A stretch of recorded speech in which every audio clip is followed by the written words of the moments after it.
चाहती हूँ। तो डिसीजेस जो है कल भी हुए थे, आपके बहुत सारे डिसीजेस होते हैं डेंटल के, दांत के बहुत सारे डिसीजेस यहाँ पे मैंने लिख के रखे हैं। जैसे कॉमन के नाम यहाँ पे लिख के रखे हैं, लेकिन मैं चाहूंगी कि मैं आपको वो पिक्चर के साथ प्रेजेंट कर पाऊँ। जैसे आप कभी आपके दांतों में कभी प्रॉब्लम आता है तो थोड़ा सा आप वो देख के डायग्नोज कर सके कि ये क्या है क्या। तो मेरे पास शायद टाइम बहुत कम है ना पूजा जी? हमने 15-15 मिनट का सेशन रखा है ना ये? हाँ हाँ हाँ शिल्पा जी। तो मैं उस टाइम में कवर करने की कोशिश करती हूँ। सो ये सारे डिसीजेस है, इसमें मैं थोड़ा सा प्रेजेंटेशन करना चाहती हूँ ताकि आपको थोड़ा सा समझ में आ जाए ये डिसीजेस कौन से। हमेशा मैं थोड़ा सा पिक्चर प्रेजेंटेशन पे ज्यादा ज्यादा फोकस करती हूँ। तो ये सबसे पहले टूथ डीके होता है जो डेंटल केरीज कहलाता है। जो भी हमारा एसिडिटी जो होता है, ओरल हाइजीन में जो एसिड प्रोड्यूस होता है बिकॉज ऑफ बैक्टीरिया, हम ओरल केयर बराबर से नहीं रखने के कारण जो बैक्टीरिया प्रोड्यूस होते हैं, मुंह में जो बैक्टीरिया रहते हैं वो एसिड डालते हैं और उस एसिड के कारण हमारे दांतों में केरीज होती है। ये जो आप पिक्चर देख रहे हैं, आप देख पा रहे हो पिक्चर यहाँ पे, तो वो जो होती है वो डेंटल केरीज होती है। आप मैं यहाँ पे सिर्फ और सिर्फ आपको पिक्चर और उसका नाम ये बताना चाहती हूँ, जो हम कवर करेंगे, मैक्सिमम कवर करने की कोशिश करेंगे। तो ये डेंटल केरीज है। इसमें हम होम्योपैथी इसमें दे सकते हैं, लेकिन ज्यादा कुछ हम नहीं कर सकते, हमारी कुछ लिमिटेशंस है। आपको इसके लिए अगर केरीज ज्यादा होती है तो हमको सर्जरी के लिए जाना पड़ता है, हमको डेंटिस्ट के पास जाना पड़ता है और इसको क्योर करना पड़ता है। इसके लिए जो भी वो आपको एडवाइस दे वो करना पड़ता है। सिर्फ हम यहाँ पे क्या कर सकते हैं, एक तो जो एसिड फॉर्मेशन होता है उसकी वजह से ये होता है, तो एसिडिटी, ओरल एसिडिटी हम कैसे कम कर पाए ये हमको देखना पड़ता है, या तो ओरल हाइजीन कैसे मेंटेन कर पाए। तो मैं आगे जाने के बाद आपको होम्योपैथिक मेडिकेशन जो, तो होम्योपैथी मेडिकेशन जो होते हैं वो कैसे काम में आते हैं ओरल हाइजीन के लिए, वो मैं बताऊंगी। नेक्स्ट जो है ये पेरी ओरिएंटल डिसीज होते हैं, ये बहुत इंपॉर्टेंट है। ये इंपॉर्टेंट इसलिए है कि बहुत सारी जगह जो पेरी ओरिएंटल डिसीज जो होते हैं, जिंजाइवाइटिस और पेरी ओरिएंटाइटिस जो होता है, ये आपके इनर पैथोलॉजी का आपको बताते हैं। यानी जो भी हार्ट पेशेंट्स है, मेरी एक स्लाइड आएगी बाद में, जो भी हार्ट पेशेंट है, मैं शायद यहीं पे दिखाना चाहूंगी। हाँ, यहाँ पे आप देख सकते हैं, यहाँ पे एक हार्ट की डायग्राम है, वहां पे लिखा गया है 91% of patients with heart disease also have periodontitis. तो ये जो मैंने स्लाइड आपको दिखाई है पहली वाली, तो जितने भी हार्ट डिसीज वाले लोग हैं, इनके दांत देख के हम समझ पाते हैं कि इनके दांतों में अगर पेरिओडोंटाइटिस है, पेरिओडोंटाइटिस यानी जो ऊपर का आपका गम रहता है, गम और आपके दांत होते हैं उसमें गैप आना चालू हो जाता है, तो दांत के रूट्स है वो एक्सपोज होना चालू हो जाता है, वो दिखना चालू हो जाता है, वो रिसीड बैक होना, ऊपर ऊपर गम्स जाना चालू हो जाते हैं, तो वो पेरिओडोंटाइटिस कहलाता है। तो 91% लोगों में ये पाया जाता है, तो हम उससे भी डायग्नोज कर सकते हैं, हाँ भाई ये हार्ट का पेशेंट है। या तो आप भी थोड़ा सा ध्यान दे सकते हैं, अरे ये ऊपर ऊपर जा रहे हैं, तो हो सकता है, it is not the thing कि वो हार्ट डिसीज ही होगा, लेकिन हो सकता है कि हम हार्ट डिसीज की तरफ जा रहे हैं, या तो ये एक one of the symptom of heart disease हो सकता है। एंड जिंजाइवाइटिस जो होता है वो जो बच्चे भी होते हैं उनमें भी पाया जाता है, कि जिनमें हमारे गम्स जो है वो रेड होना चालू हो जाते हैं, उसमें स्वेलिंग आना चालू हो जाता है, कभी कभी पस भी भर जाता है, तो वो जिंजाइवाइटिस कहलाता है। इसको हम होम्योपैथी से बहुत अच्छे तरीके से मैनेज कर सकते हैं। ये आपको दोनों जिंजाइवाइटिस कैसे होता है आप यहाँ पे देख पाएंगे पिक्चर। यहाँ पे ऊपर जो है इसको जिंजाइवाइटिस कहते हैं, जहाँ पे रेड लाइन दिख रही है, आपके गम्स जो होते हैं तो उसमें रेडिश लाइनिंग चालू हो जाती है, उसको जिंजाइवाइटिस कहते हैं। और यहाँ पे जैसे मैंने आपको बताया कि जो आपके टिथ है, आपके जो दांत है, उसका जो रूट होता है वहां से वो एक्सपोज होना चालू हो जाते हैं। ऊपर का जो रूट होता है वो एक्सपोज, या नीचे के दांतों का नीचे जो रूट होता है वो एक्सपोज होना चालू हो जाते हैं, दैट इज कॉल्ड एज पेरिओडोंटाइटिस। और ये जनरली हार्ट में 91% ऑफ हार्ट डिजीज में ये पाया जाता है।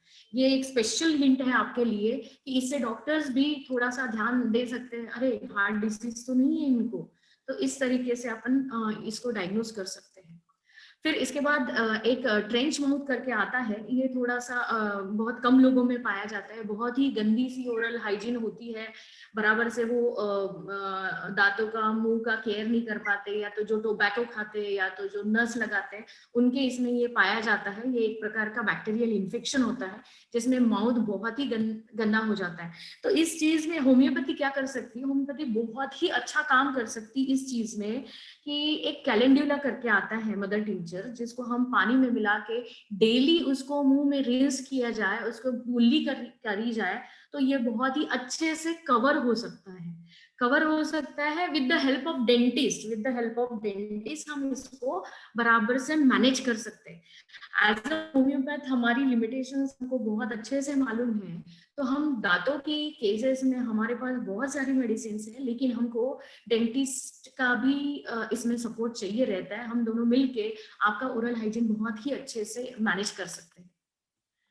एक दूसरा चीज आता है thrust. Thrust in the sense ये जो है ये आपका इम्यूनिटी अगर लो जाता है, या तो कोई भी डिसीजेस होते हैं जिसके लिए आपने बहुत सारा मेडिकेशंस वगैरह लिया होता है, या तो मोस्ट प्रोबेबली डायबिटिक जो लोग हैं उनमें यहाँ पे व्हाइट कलर का पैची पैची टंग आना चालू हो जाता है, इसको ओरल थ्रश बोलते हैं।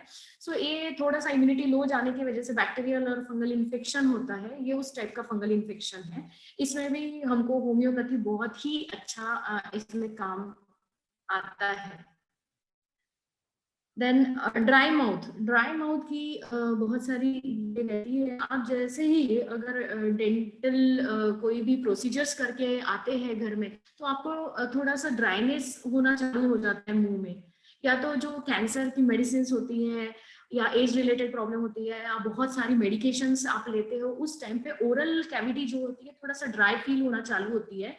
तो उसमें ये भी एक प्रकार का ओरल कैविटी का डिसीज है।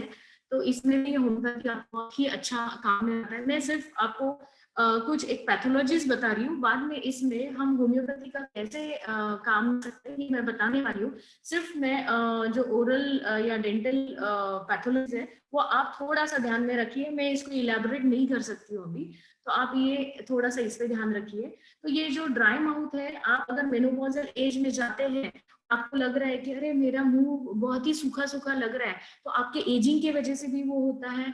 आप अगर गलत हैबिट्स है जैसे टोबैको चेविंग या नट्स लगाना, उसके वजह से भी ओरल कैविटी ड्राई हो सकती है। कैंसर अगर होता है, कैंसर के मेडिकेशन चालू है तो भी ये होता है। इवन आपके अगर किसी भी चीज के लिए ज्यादा मेडिकेशन हो रही है, कुछ केमिकल्स अंदर जा रहे हैं, तो उसकी वजह से भी ड्राइनेस हो सकता है। इसके बाद आता है ये हिपैटिक जिंजाइटिस। तो ये भी बहुत रेयर कंडीशन है, ये एक वायरल डिसीज है। हर्पेस सिम्प्लेक्स इसमें आता है, जिससे बहुत ही ओरल कैविटी एकदम रेड हो जाता है, उसमें शैंकर आना चालू हो जाता है, यानी अल्सर्स आना चालू हो जाते हैं। आप बोलते हो उसको मेरा मुंह आना जो बोलते हैं ना, बहुत ही रेड कलर का हो जाता है। इसके थोड़ा सा ये भी होता है, और मुंह से बहुत गंदी सांस आना चालू हो जाता है। इसमें दांतों का भी इन्वॉल्वमेंट बहुत होता है। तो ये चीज थोड़ी सी क्रिटिकल होती है, इसको अगर अनट्रीटेड रखा जाए तो टुवर्ड्स कैंसर भी जा सकता है, ये टुवर्ड्स कैंसर जा सकता है। और पहले ही इसका अपन ने अगर सारा कुछ मेंटेन कर लिया, आप ओरल हाइजीन मेंटेन कर लिए, तो हम इस चीज को बचा सकते हैं, यानी ठीक कर सकते हैं। अभी मम्स बहुत सारे लोगों को मालूम है मम्स क्या होता है। यहाँ पे जो गाल होते हैं, हमारे दोनों गाल, इसके साइड में कान के नीचे दो ग्रंथि रहती है जो सलाइवरी ग्लैंड कहलाती है, जहाँ से आपका सलाइवा आता है। तो ये जो है वो सूज जाती है, कोई वायरल इन्फेक्शन के कारण ये दोनों सूज जाते हैं। आपने कई बार देखा होगा एक गाल ऐसे फूला हुआ नजर आता है। तो इसमें इसके लिए भी हमारे पास बहुत ही, इसमें आपका दांत में भी वो दर्द जो है यहाँ का, वो दांत में भी चला जाता है, इसमें बहुत दर्द होता है। और ये कॉन्टेजियस डिसीज है, एक से दूसरे को लग सकता है ये वाला डिसीज। तो ये ओरल कैविटी का ही डिसीज है, इसमें बहुत ज्यादा पेन जाता है दांत में। तो इस चीज में हम पेन किलर दे सकते हैं जो होम्योपैथिक पेन किलर है। और जो कॉन्टेजियस डिसीज है ये इसको मम्स बोलते हैं। पैराथायरॉइड ग्लैंड रहती है, सॉरी पैरोटिड ग्लैंड रहती है, उसको हम इन्फेक्शन को हम कम कर सकते हैं होम्योपैथिक वे से। देन माउथ अल्सर, ये बहुत ही कॉमन है, ये एकदम कॉमन चीज है, हम बच्चों में भी देखते हैं। माइनर, आप अगर 2 दिन ट्रैवलिंग में चले जाए तो अल्सर फॉर्म होते हैं। वही अगेन कॉज इज सेम, जैसे आपने खा लिया, बैड ओरल हाइजीन जो होता है, या तो कहीं पे एसिड आपका प्रोड्यूस हो गया, 3-4 रात में जगना हो गया, तो जो एसिडिटी प्रोड्यूस होता है उसकी वजह से ये ओरल हाइजीन, और ओरल हाइजीन अच्छा न होने की वजह से, हेलो हेलो, सो ओरल हाइजीन अच्छा ना होने की वजह से ये थोड़े ये आ जाते हैं, अल्सर्स आ जाते हैं। सो ये 3 प्रकार के अल्सर होते हैं, माइनर, एक मेजर रहता है, और एक जो होता है वो वायरल अल्सर आता है। तो वायरल अल्सर थोड़ा अनट्रीटेड रहा तो उसका बहुत ही ज्यादा तकलीफ होता है, लेकिन एक हाथ 2 अल्सर आते हैं उसको माइनर अल्सर कहा जाता है। ये आप घर में भी ठीक कर सकते हैं, इसकी कोई मेडिकेशन लेने की जरूरत नहीं है। आप घर में भी थोड़ा सा ओरल हाइजीन अच्छे से रखें तो 1-2 दिन में ये निकल जाएंगे। लेकिन अनट्रीटेड रहे या उसका आपने ध्यान नहीं दिया तो ये मेजर में कन्वर्ट होता है, और फिर इसको ठीक करना थोड़ा सा टाइम टेकिंग होता है, बहुत ही आपको दर्द करता है, या तो दांत में भी इसका पेन जाना चालू होता है, फिर इसके जो साइड इफेक्ट होते हैं वो पूरा गम जो है उसका भी स्वेलिंग चालू हो जाता है। तो ये सारा चीज इसमें रहता है। This is mouth ulcers. उसके बाद आपने देखा होगा टूथ इरोजन। इरोजन यानी आपने देखा होगा बच्चों के दांत, जनरली बच्चों के दांत क्या होते हैं, आप बोलते हो अरे इसके छोटे छोटे दांत क्यों हैं, या तो ऊपर से ऐसे छोटा छोटा दांत का छोटा होना, नीचे नीचे जाना चालू हो जाते हैं दांत, यानी एक अक्खा जो दांत है उसका इरोड होना चालू हो जाता है, वो लॉस होना चालू हो जाता है, दांतों का लॉस होना चालू हो जाता है, उसके ऊपर का एनामल भी निकलना चालू हो जाता है, इसको टूथ इरोजन बोलते हैं। सो ये भी बैड ओरल हाइजीन के से होता है। एसिड अगर एसिडिक जो पर्सन होता है, अगर एक आध पर्सन बहुत एसिडिक है यानी उसको बहुत एसिडिटी है, तो उस एसिड की वजह से बैक्टीरिया एसिड प्रोड्यूस करते हैं, उसकी वजह से भी ये बहुत ज्यादा होता है। सो मैं इसमें एक आपको सजेशन दूंगी, अभी न्यूली एक कैंडियन वाटर करके आयोनाइज्ड वाटर इंट्रोड्यूस हुआ है, आप इसमें उसका हेल्प ले सकते हो। वो जो वाटर है वो अल्कलाइन आयोनाइज्ड वाटर होता है, वो आप थोड़ा सा मुंह में डाल के रिंस करके उसको, वो पानी पी भी सकते हैं, लेकिन वो रिंसिंग जो होता है इन पैथोलॉजीज के लिए वो रिंसिंग भी बहुत काम में आ सकता है, because that water is alkaline water, so you can use that water. Then इसके बाद में ये जो स्टेन टिथ है, ये टिथ का प्रॉपर टिथ का प्रॉब्लम है। आपने कई बार देखा होगा कोई अपने सामने आता है, आप उसको बोलते अरे तेरे दांत कितने पीले लग रहे। ये बहुत ही कॉमन ऐसे किसी को वो थोड़ा सा ह्यूमिलिएटेड भी रहता है कि कोई एकदम से बोल दे। सो ये बहुत कॉमन चीज है कि दांत एकदम पीले लगने लगते हैं। तो इसके 2 से 3 कॉजेज रहते हैं कि एक बाहर का कॉज रहता है, जैसे जो टोबैको खाते हैं या तो नस लगाते हैं, या तो मैं एक बताना चाहूंगी जो मेरे लिए बहुत ही ये है, मेरे को ही लागू होता है कि मैं बचपन से ब्लैक टी पीती हूँ।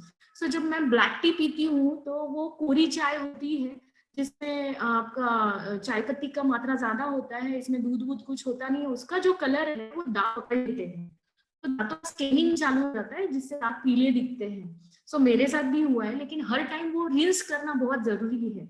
आप जब भी ऐसा कुछ करते हैं, ब्लैक टी लेते हैं या चीज खा लेते हैं जिससे दांतों का कलर चेंज हो सकता है, उसके उस टाइम आपको रिंस करना, उसकी गुल्ली करना, पानी से गुल्ली करना बहुत जरूरी होता है, ताकि वो वहीं पे उसका स्टेनिंग निकल जाए। तो ये जो है ये एक्सट्रिंसिक फैक्टर कहलाते हैं, बाहर के कॉजेज होते हैं। लेकिन कुछ इंट्रिंसिक फैक्टर पैथोलॉजीज होती है, जैसे मैंने काफी बार देखा है जिनको हिपेटाइटिस का प्रॉब्लम रहता है, वायरल हिपेटाइटिस का, यानी उसको जॉन्डिस बोल सकते हैं, कॉमन वर्ड में जॉन्डिस बोल सकते हैं, कि जिसको बार बार जॉन्डिस होता है उनके भी दांत पीले हो जाते हैं। तो अपने बॉडी के अंदर जो पैथोलॉजी होती है उसके कारण वो दांतों को स्टेनिंग देता है कि पीले हो जाता है। तो इसके लिए हम पैथोलॉजी को ठीक करना पड़ता है, अल्टीमेटली दांतों का भी कलर थोड़ा नॉर्मल आना चालू हो जाता है। सो ये सारा चीज होता है, और एज रिलेटेड भी रहता है, जैसे जैसे अपना एज बढ़ता है तो दांतों का कलर भी डिफरेंट आना, डिफरेंस उसमें डिफरेंस चालू हो जाता है। एंड ये है कैविटीज, ये बहुत ही कॉमन है, घर में पाई जाती है ये वाली कैविटीज। अब बच्चों को बहुत सारी माएँ बहुत परेशान है इन कैविटीज की वजह से।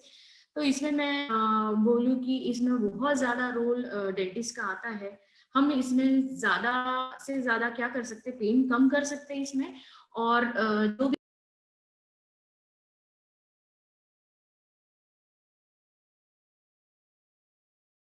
दी म्यूट हो गया है।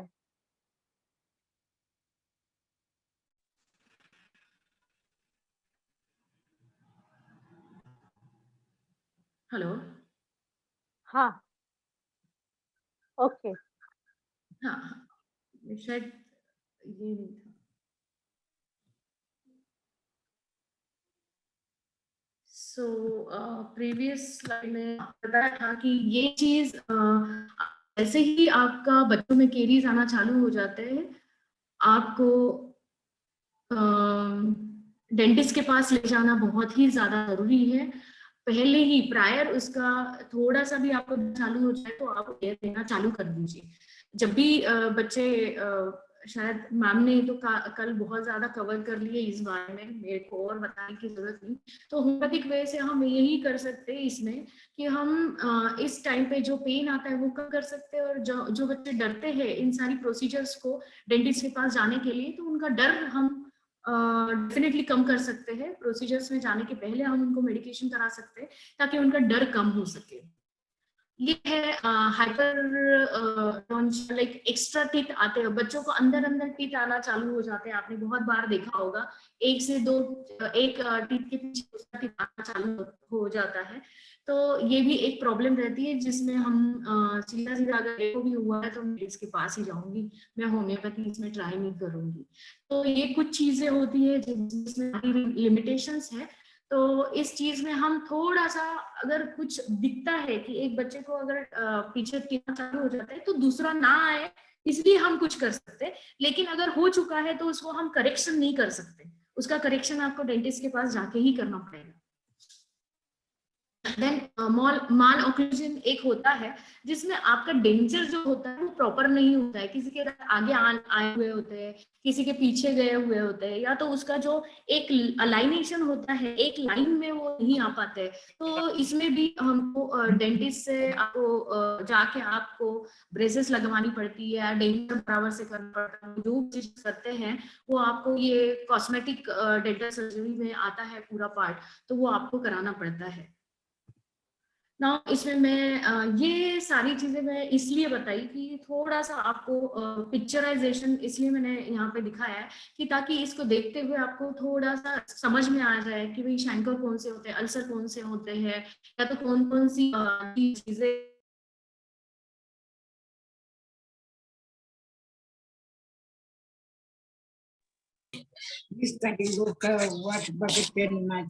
नाही नाही लय काम आहे आता, काही मग बोलायचं नाही.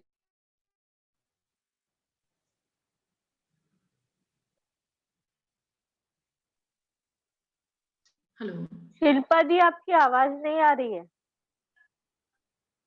अभी शिल्पा आ जी, रही है? हाँ अब आई। अभी आ रही है? हाँ हाँ आई। थोड़ा यहाँ पे प्रॉब्लम हो रहा है। तो जैसे पहले बताया कि ये स्लाइड मैंने आपसे शेयर की थी।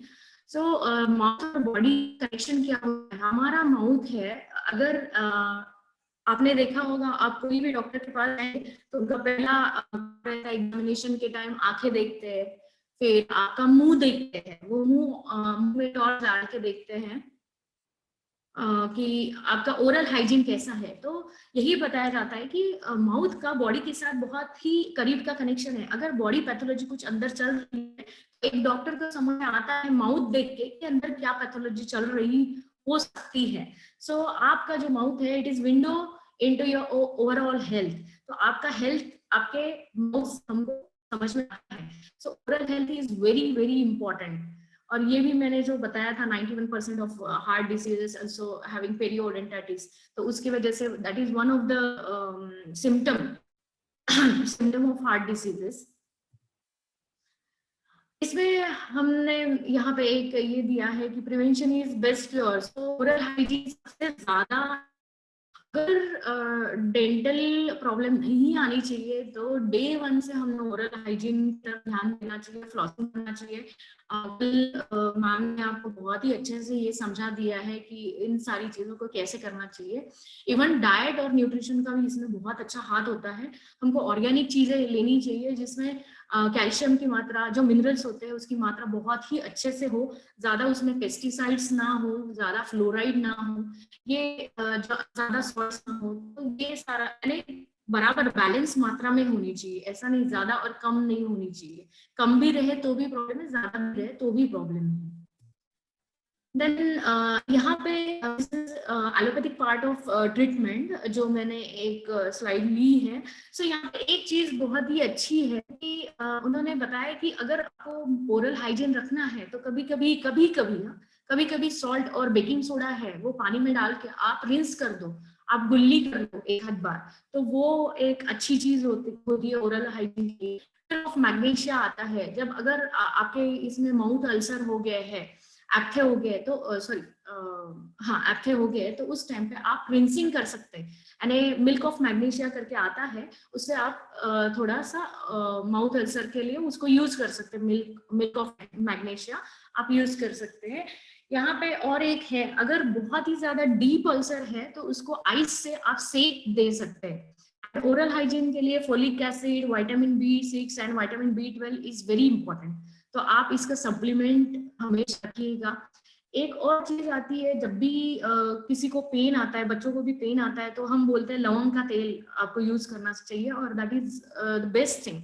आप कभी भी लौंग को ऐसा क्रश करके अगर उसको रख दिया जाए बच्चों के इसमें भी दांत में अगर केरी है तो वो पेन कम करने का पेन कम करती है। तो ये तो आपके पास भी बहुत सारे नुस्खे हैं इसके, तो इसको आप कर सकते हैं। अभी यहाँ पे एक टाइटल है कि आ से वाह तक। तो सबसे ज्यादा मैं ये बोलना चाहूंगी, with the proper homeopathic medication in dental diseases हम आ से वाह तक जा सकते हैं। बिकॉज अगर आप बच्चे देखेंगे, आपने उनको एक चीज बता दिया कि डेंटल हेल्थ में जाना है, डेंटिस्ट के पास जाना है, तो वो क्राइंग उनका स्टार्ट हो जाता है। They used to cry and हमेशा रोना धोना चालू हो जाता है कि वो पहले से डर जाते हैं। तो कुछ एक चीजें होती है, कुछ चीजें जिसमें हमारी लिमिटेशंस नहीं है, वो है जैसे उनका पेन, दांतों का पेन एकदम, या दांतों की सेंसिटिविटी। तो वो वहाँ डेंटिस्ट के पास जाके करने से अच्छा उसके पहले हम उनको वहाँ दे सकते हैं। तो कुछ एक चीजों में हम उनको हेल्प कर सकते हैं, जैसे पेन है हम रिडक्शन कर सकते हैं, उनका डर है वो भगा सकते हैं, और बाद में आप डेंटिस्ट के पास जाओ। या उनका बहुत ही ज्यादा ओरल जो कैविटी है वो बहुत डेंचर है, बहुत ही सेंसिटिव है, यानी दांत बहुत ही सेंसिटिव है, तो उसको हम सेंसिटिविटी कम कर सकते हैं।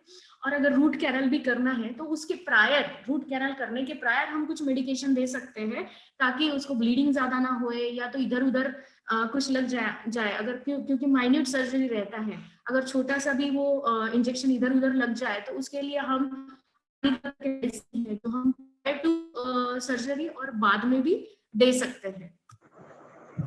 सो होम्योपैथिक रेमेडीज जो डेंटल केयर है या ओरल केयर में कैसे काम में आती है। सो हम before and after dental work, जब भी आप डेंटिस्ट के पास जाते हो उसके पहले और उसके बाद में हम ऐसी बहुत सारी मेडिकेशंस दे सकते हैं जिससे आपको बहुत ही रिलीफ होगा। डेंटल सर्जरी में बहुत ही रिलीफ होगा, पेन में रिलीफ होगा, जो आपके इन्फेक्शंस होते हैं उसमें रिलीफ होगा, इधर उधर अगर इंजरी हो जाती है उसमें रिलीफ होगा। Even it is ease anxiety before the visit. And जैसे मैंने बच्चों का बताया आपको कि अगर वो एंशियस है, या तो आप भी, बड़े लोग भी अगर जाते हैं तो थोड़ा सा डर के, कोई इंजेक्शन को डरते हैं, तो उसके लिए, उस एंजाइटी के लिए भी हमारे पास मेडिसिन है। आप मेडिसिन लेके जाओगे तो डेफिनेटली बच्चों का, आपका जो टेंशन है डेंटिस्ट के पास जाने का वो कम हो सकता है। इवन जो ब्रूइसिंग एंड टिश्यू डैमेज जो मैंने बताया है, इधर उधर लग जाता है थोड़ा सा, तो वो भी रिलीफ कर सकता है। एंड इवन जब आप वापिस आते हैं, एंटीबायोटिक चलते रहती है जो भी इन्फेक्शन होता है, लेकिन उसके बाद भी थोड़ा सा दर्द होता है या डिस्कम्फर्ट होता है, गम्स को लग जाता है, उसके लिए भी हमारे पास मेडिसिन है जो आपको रिड्यूस डाउन करती है पेन एंड ऑल। इसके बाद जो एक डेंटल किट में एक मेडिकेशंस मैंने यहाँ पे लिखी है, aconite, arnica, Bach flower rescue remedy, calendula जो टिंचर, मदर टिंचर होता है, चामोमिला, जेलसिमिला, ये चीजें हमारे घर में अगर आप रखते हैं आपके घर में, तो ये छोटी छोटी डेंटल प्रॉब्लम को रिड्यूस डाउन कर सकती है बहुत ही। हाँ, डेफिनेटली ये एक होम्योपैथ को ही पूछना पड़ेगा आपको, क्योंकि इसके जो किस प्रॉब्लम में ये यूज करना है ये आपको नहीं आएगा। एक मैं कैलेंडुला मदर टिंचर के बारे में बोलूंगी कि अगर ओरल हाइजीन बैड है तो हैलोटिसिस है, बैड ब्रीथ, मुंह से स्मेल आना, गंदी स्मेल आना, अगर ऐसा कोई चीज है तो आप कैलेंडुला मदर टिंचर थोड़ा सा पानी में डाल के उसको गुल्ली मार के आप डाल सकते हो। एक 7-8 दिन में एक बार ये अगर करते रहे तो आपको बहुत ही इन्फेक्शन होता है वो भी जाएगा और सारा उसके बाद में ओरल हाइजीन भी मेंटेन रहेगा। इसके बाद सेकंड हाइपरिकम, नर्व प्रॉब्लम होता है, आप रूट कैनल कर लेते हो तो कभी कभी नर्व का थोड़ा इशू हो जाता है। ये बहुत कम, बहुत ही अच्छे डॉक्टर्स होते हैं, डेंटल डॉक्टर्स, नो इशू। इन एक आध बार अगर प्रॉब्लम आ जाए तो हाइपरिकम मदर टिंचर भी बहुत ही अच्छे से काम होता है। उससे आफ्टर सर्जरी अगर आप आते हो बहुत ही अनबेरेबल पेन है, आपको पेन सहन ही नहीं होता है, तो हाइपरिकम मदर टिंचर और हाइपरिकम पोटेंसी में ये आपको बहुत काम में आता है। तो ये मैं एक डेंटल फर्स्ट एड किट बता रही हूँ आपको, जिसमें ये सारी मेडिकेशन आपके पास रहनी चाहिए। मैकफॉस करके एक मेडिसिन है हमारी जो पेन किलर, आप कोई भी प्रकार का दांतों में पेन आता है तो वो बहुत ही अच्छे तरीके से जा सकता है। बाद में मैंने कुछ इंडिकेशंस यहाँ पे लिखी हुई है कि हमारी होम्योपैथिक मेडिसिन जो है वो कैसे कैसे काम करती है। जैसे एक मर्कसॉल करके मेडिसिन है जो आप या तो ओरल हाइजीन अच्छे से नहीं रहता है, तो ब्रश नहीं करते हैं, या तो किसी कारण आपको हो नहीं पाता है, उस टाइम पे Merc sol is the medicine.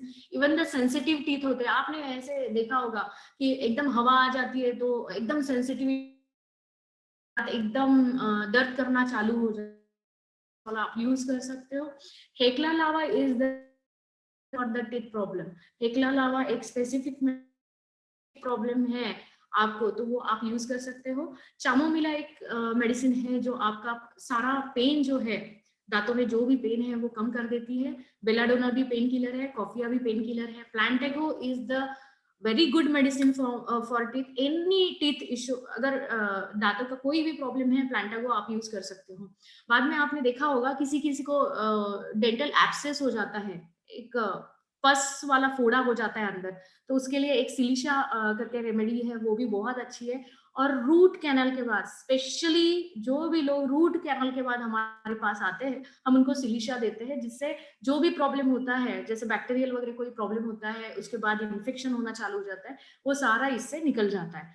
Then एक कैलकेरिया फ्लोर करके है, आपने देखा होगा, जो डिस्कलरेशन होता है बच्चों में भी होता है, थोड़े दांत है ना पीले कलर के आना चालू हो जाते हैं, तो कैलकेरिया फ्लोर एक मेडिसिन है जिस निकल जाता है। देन कोई भी डेंटल सर्जरी हो उसके बाद हम स्टैफिसाइगरिया यूज करते हैं। एंड आर्मी का मोस्ट कॉमन मेडिसिन, आप कभी भी बिफोर, आफ्टर और मीनवाइल, जो भी सर्जरी आपका दांत का चल रहा है उसके मीनवाइल आप आर्मी का मेडिसिन ले सकते हैं। ऐसे बहुत सारी मेडिकेशंस मैंने यहाँ पे लिख के रखी है। इवन एक मायरेस्टिका करके मेडिसिन आती है जो आपका विजडम टूथ जो आता है, आप उसको अक्कल दाढ़ बोलते हैं, तो उसका कोई भी प्रॉब्लम है तो हम मायरेस्टिका करके मेडिसिन उसके रिलीफ के लिए, कोई भी प्रॉब्लम आता है उसका तो हम रिलीफ के लिए मायरेस्टिका। So these are some rare remedies भी हम डेंटल केयर में यूज करते हैं। एंड यहाँ पे एक जस्ट फॉर सेक ऑफ आपको समझने के लिए एक दिया है पिक, जहाँ पे आप देख रहे हो एक बच्ची के दांत थोड़ा सा ब्लैकिश उस पे ये आया है, डिस्कलरेशन आया है, एंड बाद में अगर कैलकेरिया फ्लोर उसने यूज कर लिया तो उसके दांत सफेद हो गए। So this type of changes happens because of homeopathy. Homeopathy से ये चीजें हम कर सकते हैं, लेकिन अगर आप बोलोगे कि पूरा ही होम्योपैथी से करना है तो ये हम नहीं कर सकते।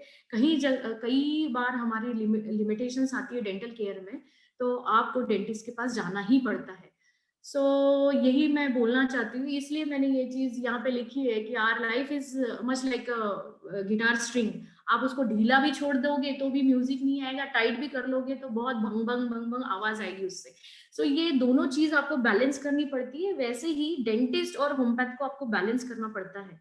हम दोनों मिलके आपका ओरल हेल्थ बहुत अच्छे से रख सकते हैं, आप उसको बैलेंस करना चाहिए, एक होम्योपैथ को एक एलोपैथ को, सॉरी डेंटिस्ट को।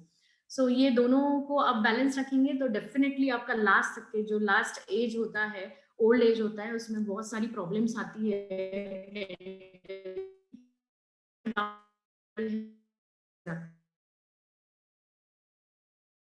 मेरा आज का प्रेजेंटेशन था। थैंक यू वेरी मच, मेरे को आपने चांस के सुना है। और मेरी तरफ से सॉरी, कुछ बीच में शायद इंटरनेट का प्रॉब्लम आया था। Thank you so much Shilpa दी, बहुत अच्छी से एक्सप्लेनेशन हुआ। अब इसके बाद हमारे साथ है डॉक्टर अलका गुप्ता जी, जो कि नेचुरोपैथिक डॉक्टर है। तो अब हम उनसे भी सुन लेते हैं डेंटल केयर के बारे में। जी अलका दीदी, जय श्री कृष्णा। जय श्री कृष्णा, जय श्री कृष्णा। अभी तक आप सब लोगों ने सुना, शिल्पा जी को मैंने भी सुना। कल का लेक्चर मैं नहीं सुन पाई थी, तो शिल्पा जी ने आपको मैक्सिमम चीजें बता दी हैं जो आप कर सकते हैं। क्योंकि हम लोग यहाँ पर, मेरे ख्याल से जो ये सत्र चलाने का मेन उद्देश्य है कि अभी हम सभी लोग एकमात्र एलोपैथी को ही जानते हैं। अगर हमारे पास कोई प्रॉब्लम आती है तो हम एलोपैथी के पास में जाते हैं, लेकिन हमारे पास में ऐसे बहुत सारे विकल्प हैं जिन विकल्पों से हम अपना जीवन को बहुत अच्छे से चला सकते हैं, अपने दांतों को बहुत अच्छे से लास्ट समय तक हम अपने दांतों को अच्छे से रख सकते हैं। सबसे बड़ी गड़बड़ जो हमारी होती है वो यही गड़बड़ होती है। मैं अपने हर लेक्चर में आप लोगों को यही बताना चाहती हूँ कि हम लोग अपने शरीर की, अभी देखिए इतनी जानकारी है कि हम अपने शरीर के इंजीनियर भी बन सकते हैं, लेकिन हम तो ड्राइवर भी नहीं बनते हैं। हमको जानकारी ही नहीं होती है कि हमारे शरीर में जो प्रॉब्लम हो रही है वो क्यों हो रही है। तो शिल्पा जी ने आपको कितने अच्छे तरीके से आपको बताया है कि ये इससे हार्ट से भी ये रिलेटेड है, आपका अगर क्या नाम से डायबिटीज से भी रिलेटेड है।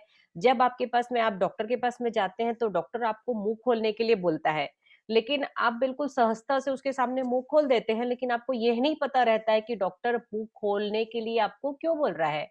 या दांतों के आपकी आंखों के पास में टॉर्च लगाता है वो, तभी भी आप ये बात नहीं समझते हैं कि डॉक्टर ने आपकी आंखों के पास में टॉर्च क्यों लगाई है। नहीं, हम क्वेश्चन करते हैं, बस हम डॉक्टर के पास में जाते हैं, डॉक्टर हमको जो भी इलाज हमारे को बताता है, क्योंकि हमको उसके बारे में कोई नॉलेज नहीं है, तो फिर हम वही चीज को ले लेते हैं, करते हैं। और कई बार क्या होता है कि नॉलेज नहीं होने की वजह से हमारी जो छोटी सी प्रॉब्लम रहती है, उस छोटी सी प्रॉब्लम को भी हम लोग बहुत बड़ा कर देते हैं। तो अभी तक जो आपने जो लेक्चर सुना, उसी लेक्चर को मैं आपको ये बताना चाहती हूँ कि हम लोग जो आप डेंटिस्ट के पास में तो जाते हैं, वो आपके पास में लास्ट ऑप्शन है। डेंटिस्ट के पास में जाना आपके पास लास्ट ऑप्शन है। जैसे कि हम लोग बोलते हैं कि एलोपैथी को भी हम बिल्कुल नकार नहीं सकते हैं।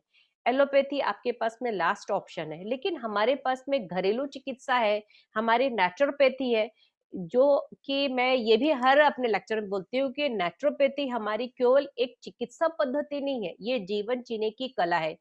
यदि हमको ये जीवन जीने की कला आ जाती है, तो हम अपने 60 से 80% प्रॉब्लम को हम ठीक कर सकते हैं। अब हम अपने डेंटल प्रॉब्लम को कैसे ठीक कर सकते हैं, इस पर हम फोकस करेंगे। हमारे को देखिए डेंटल प्रॉब्लम क्यों होता है, ये अभी तक के हमारे जो शिल्पा ने आपको बहुत अच्छे से बताया, इसके पहले के लेक्चर में भी आपको बताया है कि क्यों हुआ, लेकिन मैं उसको आपको नेचुरोपैथी के तरीके से बताना चाहती हूँ कि जो हमारा जो दांत का प्रॉब्लम रहता है, एक्चुअल में वो हमारे आंतों का प्रॉब्लम रहता है। आंत मतलब इंटेस्टाइन। यानी कि यदि हम खाने में गड़बड़ी करते हैं, यदि हम खाने में, और ये भी देखिए मैं आपको बार बार ये चीज को रिमाइंड करती हूँ, मेरे विभू जनों को, सभी लोगों को ये बात बहुत अच्छे से आ जानी चाहिए, जान जानी चाहिए, क्योंकि हमारी रानी भी आप लोगों को बहुत अच्छे से बात बताती है आहार के बारे में कि आप लोगों को 80% अल्कलाइन यदि आप फूड लेते हैं, तो आपको ये सब प्रॉब्लम आपके जीवन में आएगी ही नहीं। आपको जो डेंटिस्ट के पास, आपको कम से कम आपके पास जाना पड़ेगा। क्यों जाना पड़ेगा, आप क्या गड़बड़ करते हैं, ये जानिए। अब मैंने जैसे कि आपको बताया कि ये हमारा जो दांतों का प्रॉब्लम है, वो हमारे आंतों से रिलेटेड है।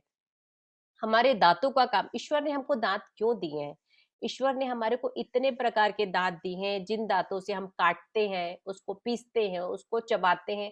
हमारे इतने प्रकार के हमारे दांत होते हैं, लेकिन हम लोग इतनी हड़बड़ी में खाना खाते, इतनी हड़बड़ी में खाना खाते हैं कि बस मुंह में खाना डाला और उसको निगल लिया और पेट में चला गया खाना।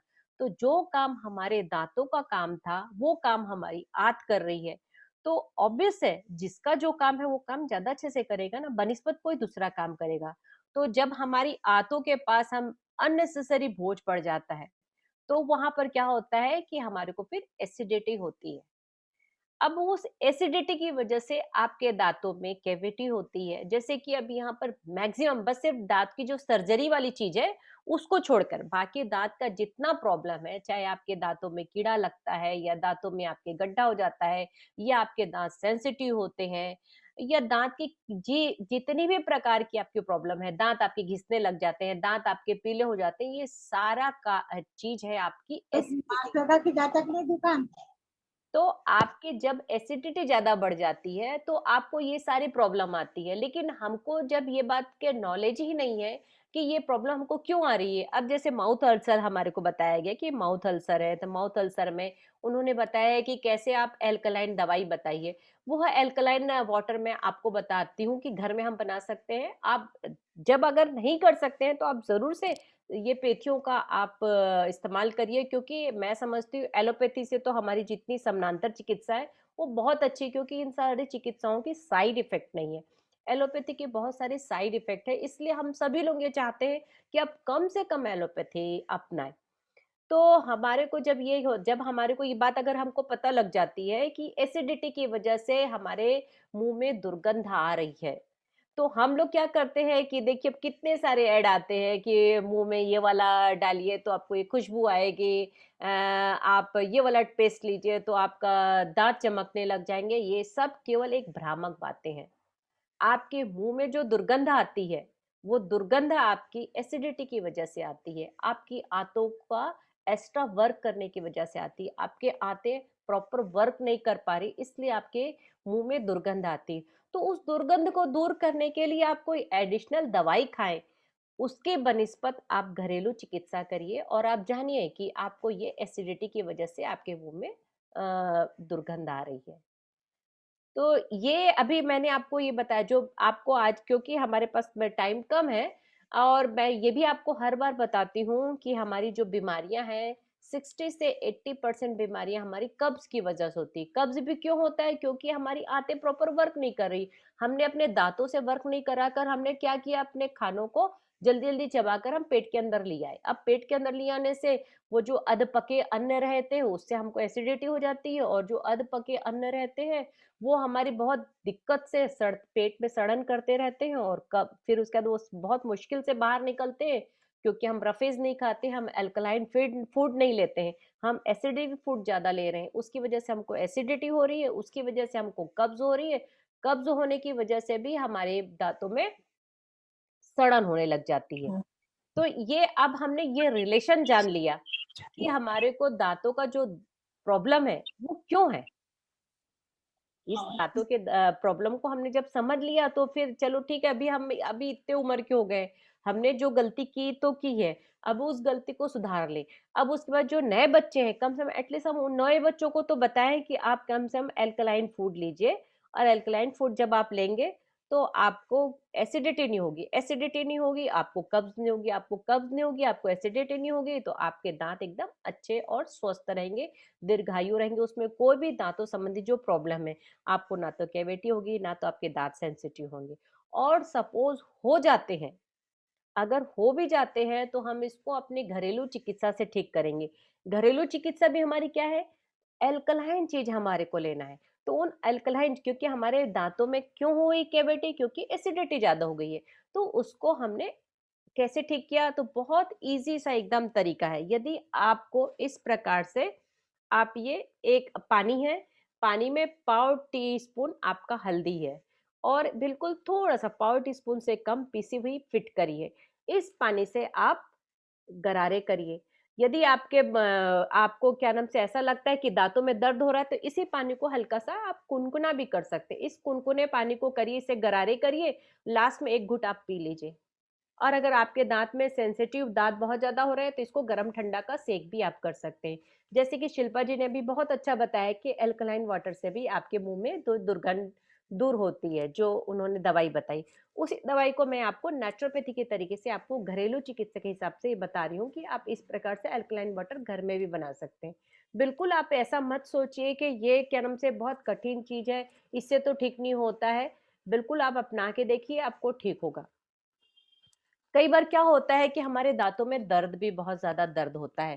तो दाँतों के दर्द के लिए क्या करिए, इस प्रकार से ये लहसुन है। देखिए घर में लहसुन तो सबके रहता है, लेकिन अगर मान लो आप ये लहसुन यूज़ करते हैं तो ठीक, नहीं तो इसी प्रकार से जिस दाँतों में आपको दर्द हो रहा है, जिस दाँतों में आपको कैविटी है, उसी दाँतों में थोड़ा-सा हल्का-सा दाँत ये थोड़ा-सा लहसुन को आप छोटा-सा लहसुन लीजिए और उसको ऐसा अपने दाँतों के पास में जहाँ पर आपको दर्द हो रहा है, जहाँ पर कैविटी वहाँ पर ऐसा दबा लीजिए और हल्का-हल्का सा थोड़ा-थोड़ा सा उसका रस आपके दाँतों में जाएगा, तो आपके दाँत के कीड़े भी आपके ठीक होंगे, आपको दाँतों का दर्द भी ठीक होगा। इसी प्रकार से आप लहसुन हो गया ये आपका, एक हल्दी का आपका पानी हो गया, फिर उसके बाद ये है ऐसे प्याज है। इस प्याज के आपको प्याज का आप या तो प्याज के टुकड़े को भी आप अपने दाँत में लगा सकते हैं या फिर आप प्याज का रस, ये प्याज का रस ले लीजिए। प्याज के रस को ले लेने के बाद आप क्या करिए, अपने जहाँ पर वो है दाँत में दर्द हो रहा है या कैविटी है आपका या सेंसिटिव हो गए हैं, तो थोड़े से रुई के फाह में आप ये प्याज के रस को मिला लीजिए और वो फाह को वहाँ लगा लीजिए, तो भी आपके दाँत में दर्द में ठीक हो जाएगा। कुछ लोग बोलते हैं कि भई हम लहसुन भी यूज़ नहीं करते हैं, हम क्या नाम से प्याज भी यूज़ नहीं करते हैं। ये सारी चीज़ें देखिए अल्कलाइन है। आप ध्यान करेंगे क्योंकि मैं आपको क्या बोल रही हूँ, अल्कलाइन फूड लेने से आपकी प्रॉब्लम ठीक होगी। इसी प्रकार से ये आपका अदरक है, तो कम से कम ये अदरक तो हम यूज़ कर ही सकते हैं ना। ये अगर मान लो बहुत से लोग बोलते हैं कि हम प्याज़ यूज़ नहीं करते, हम लहसुन यूज़ नहीं करते। इसी प्रकार से अदरक का बिल्कुल छोटा-सा टुकड़ा लीजिए, उस टुकड़े को वहाँ पर रख लीजिए और धीरे-धीरे चूसिए। जैसे-जैसे आप अदरक के रस को चूसेंगे, वैसे-वैसे आपका दर्द आपका ठीक हो जाएगा। अब ये बोलेंगे कि भई ये तो बड़े कर लेंगे लेकिन छोटे नहीं करेंगे, तो छोटों को शुरू से आप बताइए कि अधिक से अधिक वो बहुत ज़्यादा आजकल के बच्चे जो चॉकलेट खाते हैं, तो आप अपने ब बच्चों को आदत डालिए कि बच्चे आपके चॉकलेट ना खाएँ। अगर खाते हैं, तो फिर उसके बाद उनको बोलिए कि तुरंत वो ब्रश करेंगे, मुँह को साफ करेंगे, है ना? अब इसके बाद हम क्या कर सकते हैं, अगर मान लो सपोज़ ये भी नहीं ले सकते तो मैं इतनी सारी चीज़ें हैं शिल्पा जी ने भी आपको अभी बताया है, इस प्रकार से लौंग है। इस लौंग को भी रोज़ के अगर आप 2 लौंग खाते हैं, तो आपको एसिडिटी भी आपको नहीं होगी, आपके मुँह में दुर्गंध भी नहीं होगी, आपके दाँतों में कीड़े भी नहीं लगेंगे। आप जो देखते हैं ना एडवर्टाइज़ में देखते हैं कि लौंग वाला पेस्ट है, ये है, वो सिर्फ़ उसमें एक नाम रहता है, उसमें कोई इतना लौंग नहीं रहता। जब आपके पास में नेचुरल लौंग आपको मिल रहा है, तो आप ये करिए। और अगर इसको मैं ये भी बताती हूँ कि अगर आप ये भी नहीं कर सकते, वैसे छोटा बच्चा है या आपके पास में टाइम नहीं है, आप ये नहीं कर सकते, तो आप क्या करिए, अपने जो पीने का पानी, उस पानी में आप 4 लौंग डाल दीजिए, पूरे घर वाले उस पानी को पी रहे हैं, आप बॉटल में रखते हैं, तो बॉटल में भर के ले जाइए, उस पानी को पीजिए, तो आपकी एसिडिटी भी नहीं होगी, आपके मुँह में दुर्गंध भी नहीं होगी और आपको फालतू के सामानों में पैसा खर्चा भी आपको नहीं करना पड़ेगा। इस प्रकार से और यही है और अगर मान लो उसके बाद भी आपके दाँतों में दर्द होता है या परेशानी होती है, तो अपना रहता ना पुदीना, पुदीना को सुखा लीजिए और सुखा के उसको क्रश कर लीजिए और उसको अपने दाँतों में ऐसा जैसे रब करते हैं ना, वैसा करके अपने मसूड़े में चारों ओर आस-पास लगा लीजिए, तो आपके दाँतों से आपके मुँह में इस खुशबू भी आएगी, आपके दाँत जो पीले हैं, वो आपके दाँत पीले हुए हैं, वो भी ठीक हो जाएँगे, लेकिन बहुत ज़्यादा नहीं, थोड़े बहुत आपको इन सब में आपको फ़ायदा होगा। प्लस सबसे ज़्यादा आपको क्या रहता है अगर उसके बाद भी इतनी सारी चीज़ बताने के बाद भी अगर आपको लगता है कि क्यों आराम नहीं हो रहा है, तो उसके लिए रामदेव बाबा की जो दिव्य धारा आती है, उसको भी मैं हमेशा मेरे वीडियो में मैंने हमेशा बताती हूँ, दिव्य धारा को हम घर में बना सकते हैं।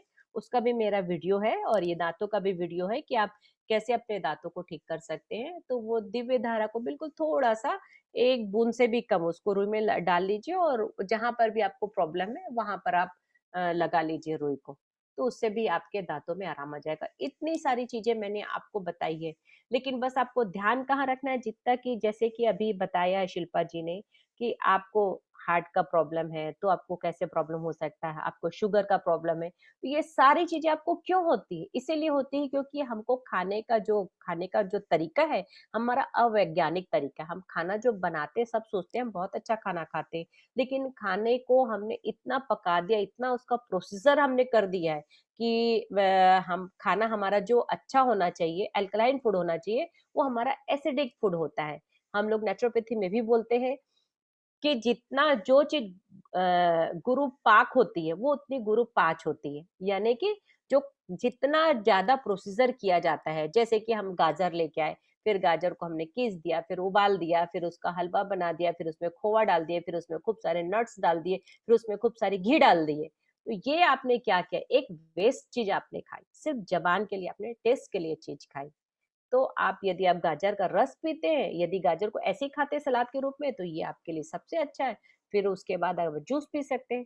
तो इस प्रकार आप जितना प्रोसीजर करते हैं, उतनी ज़्यादा चीज़ें में आपको प्रॉब्लम होता है। तो ये अपने बच्चों में शुरू से ऐसी हैबिट डालिए कि आपके बच्चे अल्कलाइन फूड खाएँ। आपके घर में जो खाना बनता है, कोशिश करिए कि आपका घर का खाना अल्कलाइन हो। आपका जो भोजनालय है, वही आपका औषधालय है और वही रोगनालय है। ये मैं अपने हर लेक्चर में आप लोगों को बताती हूँ। तो आप जितनी पेथियाँ करना चाहते हैं करिए, लेकिन नेचुरोपैथी को ज़रूर से अपने जीवन में उतारिए, तो आपको किसी भी दाँत का प्रॉब्लम तो छोड़िए, किसी भी प्रकार का कोई सा भी प्रॉब्लम नहीं आएगा। और कुछ बोलो पूजा? अल्कलाइन फूड बोले तो क्या, ये कांदा लहसुन तो बोले आप हाँ, बोले ना खाना हाँ, बनाना वैसा बोले हाँ, तो हाँ। क्या दीदी? अच्छा, अच्छा, ठीक। चलिए। दी थैंक यू, बहुत अच्छी इंफॉर्मेशन दी आपने। अब हमारे साथ है डॉक्टर सोनाली मानधने जी। अल्कलाइन फूड का सेशन हुआ था, उसकी इंफॉर्मेशन आपको मिल जाएगी। दीदी ने वीडियो भी शेयर किया है उनके यूट्यूब चैनल का, या फिर जब ऐसे ही सेशन होगा तब हम उनसे प्रश्नोत्तरी जरूर से करेंगे। ओके। ओके, हाँ जी। Thank you Pooja. Thank you so much Alka दी, बहुत ही अच्छी तरह से आपने समझा दिया सभी को, नेचर से जोड़ दिया, घर के ही लौंग से कितने फायदे हैं। जी। Thank you so much. Okay, okay, ठीक है। जय श्री सोनाली कृष्ण। जी जय श्री कृष्ण।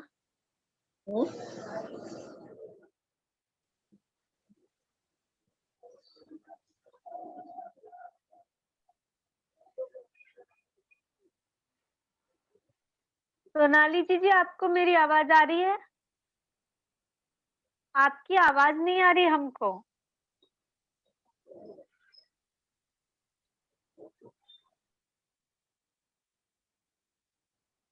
सोनाली जी आपकी आवाज हम तक नहीं पहुंच रही है।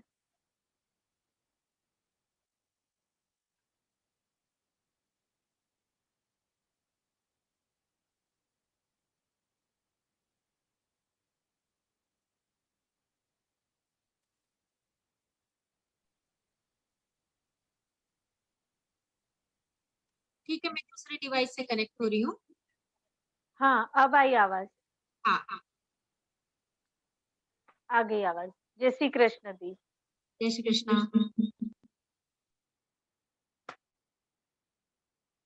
मेरे पास समय कितना है वो बताइए। 15 to 20 मिनट्स बैठे, कोई हरकत नहीं है ना सभी विभूजन को? और फिर हम क्वेश्चन आंसर्स नेक्स्ट टाइम ले लेंगे, अगर ऐसा लेट होता है। सबको तो लिखित में दे दीजिएगा, आंसर्स मिल जाएंगे, है ना दी? ओके।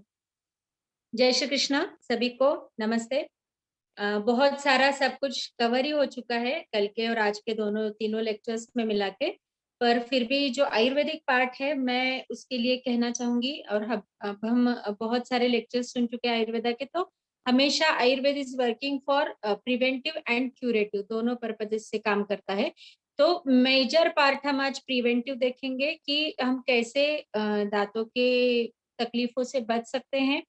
तो पहले तो जैसे दांत अपने स्माइल का एक अविभाज्य घटक है, उसके साथ में आपके डाइजेस्टिव सिस्टम का एक अविभाज्य घटक है, कि जितना अच्छा आप चबाओगे उतना अच्छा डाइजेशन होगा। और उसके साथ में ही बहुत सारे मतलब ओरल जो एग्जामिनेशन होता है वो आपके डिसीजेस में बहुत इंपॉर्टेंट रोल निभाता है। साथ ही जब भी मतलब सबसे ज्यादा पेनफुल अगर बॉडी में कोई पेन होगा तो वो डेंटल पेन होता है, क्योंकि बहुत ज्यादा इरिटेशन होता है लोगों को। इसलिए दांतों की देखभाल करना बहुत ज्यादा जरूरी है। उसके साथ ही ओरल हाइजीन पूरा ही मतलब दांत, गम्स, टी अपना टंग ये पूरा क्लीन होना चाहिए। ओरल पूरा क्लीन रहा तभी जाके बहुत सारी दवाई आप देखते हो, जैसे हार्ट डिसीज में एक दवाई दी जाती है वो बिलो टंग सिर्फ रखी जाती है, क्योंकि बहुत सारी दवाइयों का डायरेक्ट एब्सॉर्प्शन होता है। मतलब इतने स्ट्रॉन्ग नर्व्स रहते हैं वहां, मतलब इतना फैला हुआ है वो पूरा कि उसमें से अगर आप कुछ भी डालो तो वो हार्ट तक पहुंचता है इतना इजीली। तो आपको समझ में आ रहा होगा कि ये ओरल कैविटी का ध्यान रखना या उसको साफ रखना या उसको उसका देखभाल करना ये कितना जरूरी है। अभी आयुर्वेद पार्ट के हिसाब से दांत जो है ओरिजिनली आपके पेरेंट्स में फादर की तरफ से आते हैं। तो जो भी डेंचर्स रहते हैं ना यूजुअली फादर टाइप के रहते हैं, या फिर मतलब ऐसा मदर का भी हो सकता है, लेकिन दांत जो होते हैं वो फादर की तरफ से आते हैं। और बोन्स यानी अस्थि धातु का उपधातु, यानी जितने आपके बोन स्ट्रांग होते होते हैं उतने आपके दांत स्ट्रांग होते हैं।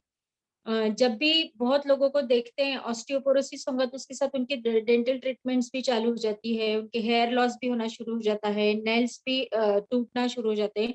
तो ये सब एक दूसरे से रिलेटेड है। इसलिए सिर्फ दांतों का अगर प्रॉब्लम है तो हम कहीं ऑस्टियोपोरोटिक चेंजेस में तो नहीं जा रहे हैं, हमारा कहीं बोन्स और जॉइंट्स में तो कोई और पेन नहीं है, ये भी उसके साथ देखकर उसके साथ उसको ट्रीट करना पड़ता है।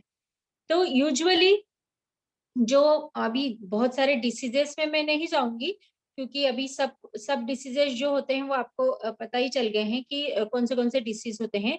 तो बेस्ट वे कि हम ये देखें कि हम क्या क्या इसके लिए कर सकते हैं।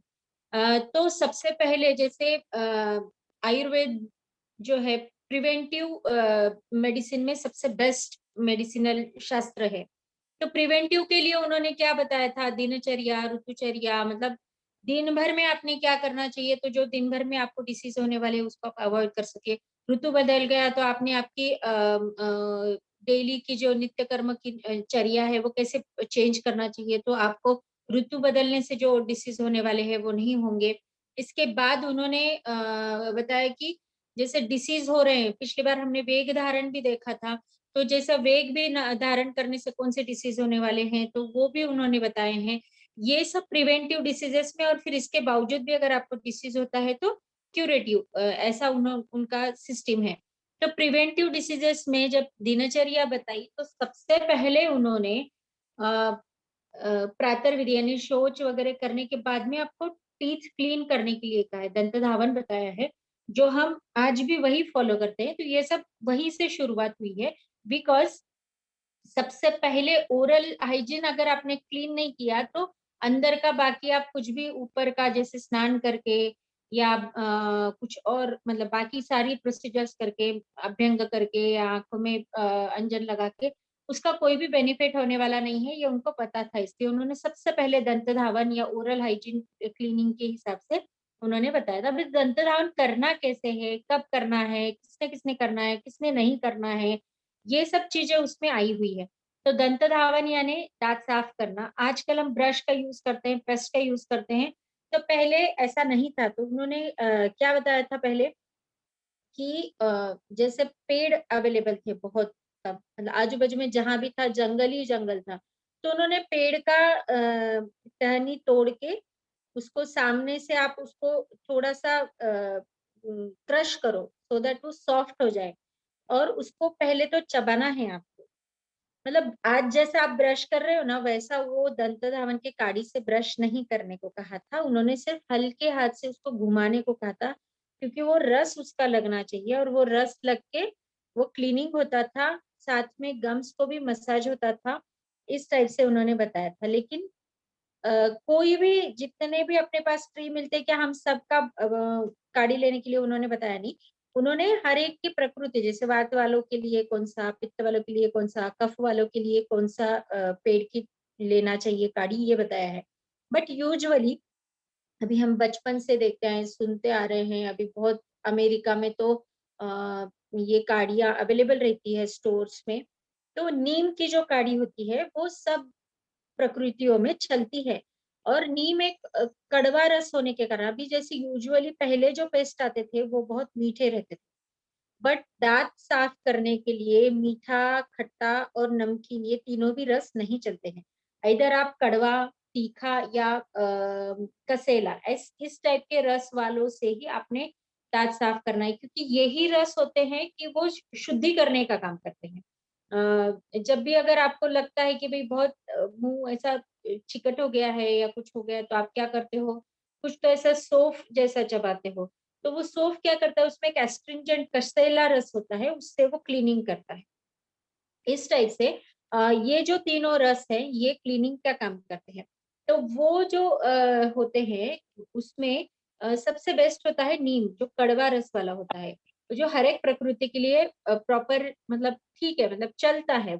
तो उसको आप ऐसा जैसे मैंने बताया, तो यूजुअली 9 इंच की काढ़ी लेना है और एक अपनी छोटी उंगली के जितनी उसकी थिकनेस होना चाहिए, और वो एकदम साफ झाड़ का होना चाहिए। कहीं पर भी चल रहे हो, कीड़ा लग गया है, ऐसा नहीं।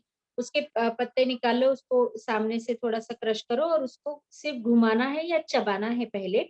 चबाने के बाद जब वो एकदम सॉफ्ट हो जाए तब आप दांतों पे घुमाओ, अदरवाइज क्या होता है, गम्स में इंजुरीज हो जाती है और उसके कारण फिर अनदर डिसीजेस फॉर्म होना शुरू हो जाते हैं। तो इससे क्या होता है, ओरल हाइजीन तो मतलब ओरल डेंटल तो आपका डेंचर तो आपका क्लीन होता ही है, लेकिन वो कड़वे रस से ना अंदर का जो सलाइवरी ग्लैंड्स का शोधन होता है और उससे सलाइवेशन एकदम प्रॉपर आता है। आपका टेस्ट अच्छा होता है, आपका टंग क्लीन हो जाता है, आपका जो आजू बाजू के जो गाल के अंदर के मसल्स है वो क्लीन हो जाते हैं, वहां का जो म्यूकस मेम्ब्रेन है वो क्लीन होके उसके सिक्रीशंस प्रॉपर आना शुरू हो जाते हैं। At the same time throat भी उससे क्लीन होता है। ये सब चीजें सिर्फ नीम के इससे होते हैं, और उसके साथ में उसके बाद में कुल्ला करना है सिर्फ आपको, और टंग उसी से ब्रश से आपको क्लीन करना है। तो इस तरह से दांत धोना है और टंग क्लीन करना है, ये बताया। इसके बाद में गम्स को मसाज करने के लिए भी कहा है, जिसको बहुत ज्यादा प्रॉब्लम्स है गम्स में, उनके लिए, या जिनके बहुत सॉफ्ट गम्स है उनके लिए, या बच्चों में गम्स मसाज, जब नए नए दांत आते हैं बच्चों के तो बहुत ज्यादा उनको चबाने का मन करता है, तो उस समय सिर्फ माँ की उंगली से या नागरमोथा करके एक पाउडर आता है, वो एकदम फाइन पाउडर बना के उससे आप मसाज करोगे तो उनको आने टीथिंग में प्रॉब्लम नहीं होता है। तो इतना ज्यादा फायदा होता है गम मसाज का। वो उस गम मसाज के लिए कुछ पाउडर्स बताए, बबूल का, फिटकरी, नीम, नमक, इसका एक कॉम्बिनेशन, अलग अलग कॉम्बिनेशन बताए हैं। वो सिर्फ अगर आप एक 5 मिनट लगा के रखो, वो एक पीको का जो पाउडर आता है लाल, वो काफी हद तक उसी फॉर्म में बनाया हुआ है कि, या फिर चरक कंपनी का एक G32 करके पाउडर आता है, उसको भी आप ये करो तो वो स्ट्रांग हो जाते हैं, वो टाइट हो जाते हैं गम्स, और गम्स के डिसीजेस से बच सकते हो आप। तो इस तरह से अगर हमने रूटीन बनाया, लेकिन कभी कभी ये सब चीजें पॉसिबल नहीं होती है, तो अगर हमने बहुत नहीं, हफ्ते में 1-2 बार भी नीम की काढ़ी से आपने ऐसे दातुन किया तो भी आपको उसका बेनिफिट मिलने वाला है। और आप जो ब्रश यूज कर रहे हो ना, ये जो नाइलॉन वाले ब्रशेस है, इसके बदले आजकल वुडन वाले ब्रशेस भी आ रहे हैं, और उसको चेंज करते रहना है बार बार, जैसे बताया हुआ है ये। और टीथ एकदम, मतलब जब भी आप ब्रश करो तो उसके बाद में कुल्ला अच्छे से करो, उसके बाद में जो टूथपेस्ट का अंदर आपके जमा हुआ रहता है पार्ट, वो भी पूरी तरह से निकल जाना चाहिए। इसके बाद हम देखेंगे कि क्या और हम कर सकते हैं प्रोसीजर्स आयुर्वेदा के हिसाब से जो प्रिवेंटिव इसमें काम करेंगे। अभी बोलने के लिए बहुत था, लेकिन इतना ज्यादा हम आज बोल नहीं सकते। एक सिर्फ बात बताना चाहूंगी कि ये जो नीम का हम करते हैं ना, ये इस पर रिसर्च हो गया है। मतलब जो भी हम दातुन कर रहे हैं उससे जो प्लाक बनते हैं आजकल दांतों में, वो प्रिवेंट होता है, मतलब। और उसके बाद में जो सलाइवा में जो बैक्टीरियाज दिखते हैं उसका भी उन्होंने रिसर्च, और ये सिर्फ अपने यहाँ नहीं, फॉरेन कंट्रीज में रिसर्च हुए हैं, उसके रिसर्च पेपर्स भी गूगल पर भी अवेलेबल है, आप देख सकते हो। तो उसमें जो बैक्टीरियाज डेवलप होते हैं वो उसका क्वांटिटी बहुत ही ज्यादा कम है कंपैरेटिवली आपके टूथपेस्ट से। अभी जो हम यूज कर रहे हैं उसके मुकाबले बहुत ज्यादा कम होता है, और उनका प्रोडक्टिविटी भी कम हो जाता है बैक्टीरियाज का। तो इस तरह से ये हो रहा है। साउथ में तो आम के पत्ते से भी ब्रश किया जाता है, उसमें भी प्लाक बनना बहुत कम रहते हैं, और एंटीबैक्टीरियल उसका ये है। उसके बाद में वो इनामेल जो होता है ना, उस पे एक लेयर बनाता है दांत का, तो वो प्रिवेंट करता है उसका इरोजन होने से। तो अगर आपको एसिडिटी भी है और आप आम के पत्ते से उसको ब्रश कर रहे हो, यानी आम के पत्ते का बीच का डंडी काट लेना है और उसको रोल करना है, रोल करके सामने का भाग उसका सॉफ्ट बनाना है, और उससे आपको दांत घसना है। तो उससे क्या होता है, इनेमल स्ट्रांग होने में हेल्प होती है। ये रिसर्च है। और उसके बाद में मैं आपको ये बता रही हूँ, मैंने रिसर्च पढ़ा हुआ है, तो आप उसको देख सकते हो। इस जो भी अपने कल्चर्स में हम यूज करते आ रहे हैं उसका बहुत ज्यादा आपके हेल्थ से रिलेशन है। इसलिए हमको थोड़ा सा विश्वास रख के, अगर हमने कभी भी मतलब हफ्ते में जब भी आपको जम रहा है, हफ्ते में 15 दिन में, तो आप अगर इस तरह से करोगे तो उससे आपको डिसीजेस प्रिवेंट होने में हेल्प होगी। दूसरा, एक नस्य, एक गंडूश और एक कवल धारण, ऐसे 3 प्रोसीजर्स है आयुर्वेदा के, जो डेंटल और ओरल हाइजीन मेंटेन करने में और डिसीजेस प्रिवेंट करने में हेल्प करते हैं। नस्य हमने पिछली बार भी देखा हुआ है, मैं फिर भी एक शॉर्ट इसमें बताती हूँ। नस्य यानी नाक से दवाई डालना, बहुत सारे इसमें देखा है हमने। लेकिन नस्य कैसे किया जाता है, चेहरे को मसाज करना है आपके, हल्का सा स्टीम लेना है, गर्दन पूरी नीचे करना है, एक नाक बंद करके इसमें डालिए, और फिर ये बंद करके इसमें डाल के खींच लीजिए ऊपर के साइड में। खींचने के बाद जब आप खड़े होगे तो जो भी पोस्ट नेजल से पीछे सिक्रीशंस आएंगे वो गले में, उसको आपको स्पिट आउट करना है और गुनगुने पानी का गार्गल करना है। ये एक सिंपल प्रोसीजर है नस्य का। अगर आपको मसाज, स्टीम ये सब करने के लिए समय नहीं है, तो आप सिर्फ गर्म पानी से नहाकर आकर, क्योंकि उसमें पूरे स्टीम होने से आपके साइनसेस खुल जाते हैं, उसके बाद में तुरंत आप अगर नस्य करते हो तो उसका सेम बेनिफिट मिलता है। अभी नस्य में क्या है, अणु तेल नस्य कर सकते हो, पंचेंद्रिय वर्धन तेल नस्य उसका नस्य कर सकते हो। महीने में से 6-7 दिन भी आपने किया, 5-5 दिन भी आपने किया, तो इससे भी आपका बहुत सारे डिसीजेस प्रिवेंट होते हैं। जैसे हेयर फॉल प्रिवेंट होता है, गर्दन के कोई डिसीज होगा जैसे स्पॉन्डिलाइटिस, उसमें बेनिफिट होता है। सर्दी अगर बार बार हो रही है उसको बेनिफिट होता है। आंखें अच्छी रहती है। उसी तरह से आपकी दांतों की पंक्तियां मजबूत होने में हेल्प होती है। इसके बाद में गंडूश करके स्पेशल विधि है। इसमें गंडूश यानी मुंह में धारण करना, मतलब अभी एक एक कवल है और एक गंडूश, ऐसा दो जैसा हम गुलना करते हैं, तो उसमें मुंह में कुछ पानी वगैरह ले लेते हैं, पानी बोलो काढ़ा बोलो, उसका गुलना करते हैं। तो क्या करते हैं, हम मुंह में लेते हैं, गुलना करते हैं और थूक देते हैं। तो ये जो मुंह में पकड़ के गुलना करते हो उसको कवल बोलते हैं। और जो बिल्कुल इतना भरना है मुंह में कि उसको गुलना कर ना सके, मुंह घुमा ना सके, यानी पूरा भर के रखना है उसको। कितनी देर, 3 से 5 मिनट, या आंखों में से, नाक में से आपको बाहर कुछ आ ना जाए, मतलब सिक्रेशंस ना आ जाए, तब तक आपको होल्ड करके रखना है, ऐसा बोला है। ये जो है इसमें यूजुअली तेल का करते हैं, काढ़े का करते हैं, दूध में दवाइयाँ सिद्ध करके वो दूध छान के उसका भी गंडुश किया जाता है। ये सबसे बेस्ट ट्रीटमेंट है दांतों के लिए। इसमें चाहे आपकी केरीज रहो, चाहे आपका दांत हिल रहे हैं, या बहुत ज्यादा जिंजिवाइटिस हो गया है, या फिर जो भी आपका सब म्यूकोजल फाइब्रोसिस करके एक डिसीज होता है जिसमें मुंह खुलता नहीं, ये लोग जो गुटखा पान तंबाकू खाते हैं ना, उसमें कॉन्ट्रैक्शंस बन जाते हैं अंदर, मतलब आपके मसल्स में कॉन्ट्रैक्शंस बन जाए, आपका मुंह पूरा खुलता नहीं है। उसमें भी जब हम गंडुज देते हैं तो इतना ड्रास्टिक चेंजेस दिखते हैं कि लोग आकर हमको इन्फॉर्म करते हैं कि हमारा मुंह खुलने लग गया है, और जो फाइब्रोसिस है वो कम होने लग जाता है। जितना अर्लियर फेज में वो आता है पेशेंट, उतना ज्यादा बेनिफिट मिलता है।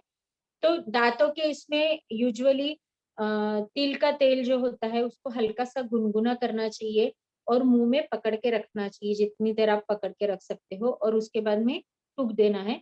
फिर सेकेंड टाइम ऐसा 2 से 3 बार एक टाइम में करना है। हफ्ते में 1 या 2 बार गंडुश अगर आपने किया, आपको कोई डिसीज नहीं है तो ये पूरी तरह से ठीक हो जाता है। ऑयल बेस में ना बैक्टीरिया जमा नहीं होते हैं, प्लाक निकलना शुरू हो जाता है। और जो ऑयल हम धारण करते हैं, जैसे अभी मैंने पहले बताया कि हार्ट की जो हम टैबलेट के सबलिंगुअल रखते हैं और वो तुरंत एब्जॉर्ब होके तुरंत मतलब हार्ट तक पहुंच जाती है उसकी मेडिसिन, उसी टाइप से तेल भी जब हम पकड़ के रखते हैं तो वो तुरंत उसका जो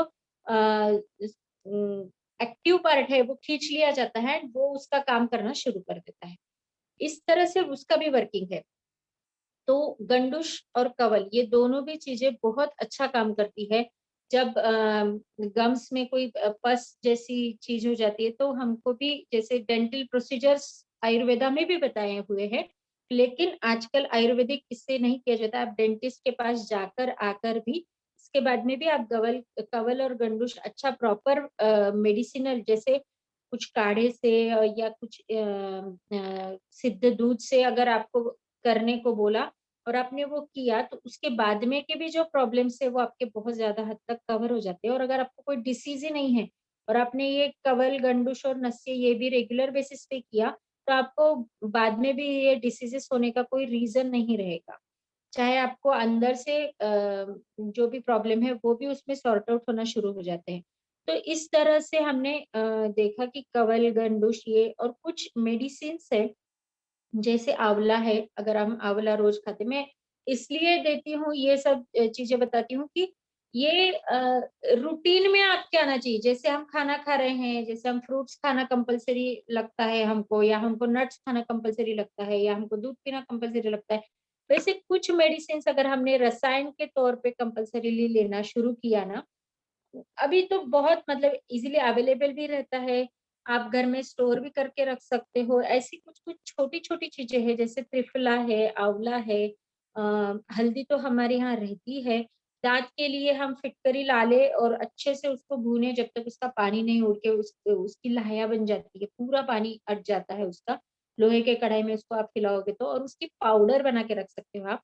तो आप जब आपको लगता है ना कि पीले हो गए हैं दांत, तो हल्का सा फिटकरी में सरसों का तेल और नींबू अपना नमक मिलाइए और हल्का सा रब करिए उसको, थोड़ी देर रखिए, उसके बाद में धो लीजिए, दांत एकदम सफेद दिखने लग जाते हैं।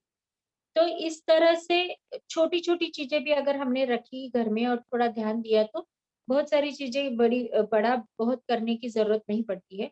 आंवला रसायन है, आंवला में विटामिन सी बहुत ज्यादा क्वांटिटी में रहता है, और वो विटामिन सी आपको गम्स के हेल्थ में प्रोटेक्ट करने में हेल्प करता है। इसके लिए भी आप खाइए। उसके साथ में रीजनरेशन जो होता है ना सेल्स का, आफ्टर कोई सर्जरी रीजनरेशन होने के लिए भी आंवला बहुत हेल्पफुल रहता है, एंटी एसिडिक है, इसलिए आंवला खाना चाहिए। त्रिफला जो है वो उसका आप जैसे काढ़ा बना के उसका गंडुश करो, कोई भी डिसीज हो आपका, त्रिफला 1 चम्मच, 2 ग्लास पानी, उसका 1 ग्लास बनाओ, छान के उसका गंडुश करिए।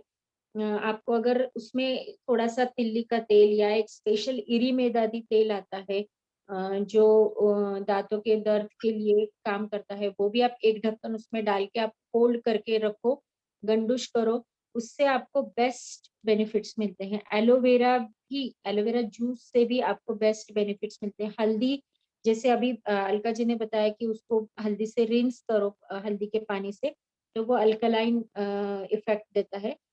वैसे ही उसके साथ में और भी जैसे बहुत सारे मेडिसिन तो बहुत सारे हैं, लेकिन हम इतना यूज नहीं कर सकते हैं। एटलीस्ट बबूल की काढ़ी से या नीम की काढ़ी से हफ्ते में 1 बार दातन भी करिए, जीभ साफ करिए। एटलीस्ट एक पाउडर लाके घर में आप पेस्ट करने के बाद उसको लगा के एक एक बार तो भी। और एक्चुअली दंत धावन का टाइम उन्होंने जो बोला है वो 2 टाइम बोला है, रात में नहीं बताया उन्होंने। एक बार सुबह खाली पेट जैसे ही उठते हो, और उन्होंने खाना खाने के बाद में दंत धावन करने को बोला है।